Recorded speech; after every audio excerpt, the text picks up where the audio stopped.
ಆದರೆ ಬದಲಾವಣೆ ಅಂದರೆ you will take very strong decision in future. ಈಗ ನೋಡಿ ಇಲ್ಲಿ ಹೇಳಿದೆ ನೋಡಿ, ಈ ವರ್ಗಾವಣೆಯಲ್ಲಿ ಭ್ರಷ್ಟಾಚಾರ ಕಡಿಮೆ ಆಯ್ತು, ಈಗಾಗಲೇ 5 ಡಿಪಾರ್ಟ್ಮೆಂಟಲ್ಲಿ ತೆಗೆದು ತೋರಿಸ್ಬೋದು.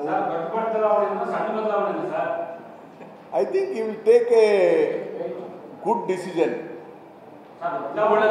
ಬದಲಾವಣೆ ಆಗ್ತಾರೆ ಸಿಎಂ, ಅದರಿಂದ ಸರ್ಕಾರಕ್ಕೆ ಜನತೆಗೆ ಒಳ್ಳೇದಾಗುತ್ತೆ.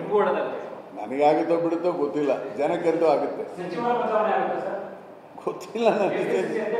ಯಾರು ಮಿನಿಸ್ಟ್ರು ಬಂದು ಏನು ಮಾಡ್ತಾರೆ? ಅಡ್ಮಿನಿಸ್ಟ್ರೇಷನ್ ಸರಿಯಾಗಬೇಕು. ಅಡ್ಮಿನಿಸ್ಟ್ರೇಷನ್ ಸರಿಯಾಗಿ ಇನ್ನು ಎಫೆಕ್ಟಿವ್ ಆಗಿ ಆಗ್ಬೇಕಂದ್ರೆ ಮುಖ್ಯಮಂತ್ರಿಗಳು ಸ್ಟ್ರಾಂಗ್ ಆಗಿ ಆದರೆ ಆಗುತ್ತೆ. ಈಗ ಒಂದು ಏನಾಗಿದೆ, ಇದು ಸೈಕಾಲಜಿ.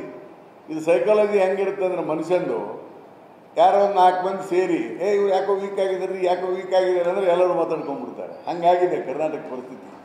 ಹಂಗೆ ನಿಜವಾಗಿ ನೋಡಿದ್ರೆ ಕರ್ನಾಟಕದಲ್ಲಿ ಇನ್ಕಮು ಕಮ್ಮಿ ಆಗಿಲ್ಲ, ಅಡ್ಮಿನಿಸ್ಟ್ರೇಷನ್ನು ಏನು ಅಷ್ಟು ಹಾಳಾಗಿಲ್ಲ. ಆದರೆ ಇದು ಮಾತಾಡಿ ಆಗಿದೆ. ಅದನ್ನು ಸ್ಟ್ರಾಂಗ್ ಮಾಡಿ ಅಂತ ನಾವು ಮುಖ್ಯಮಂತ್ರಿಗೆ ಹೇಳ್ತೇವೆ.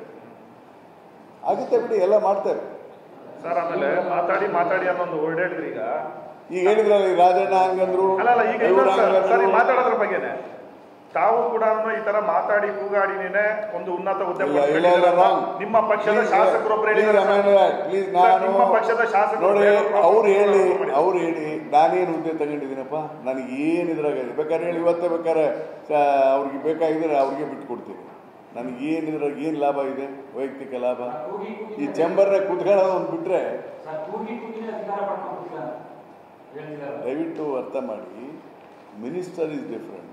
ಈಗ ನನಗೊಬ್ಬ ಅವರು ಯಾವುದೋ ಬೋರ್ಡ್ ಚೇರ್ಮನ್ ಆಗಂತ ಹೇಳಿದ್ರು CM.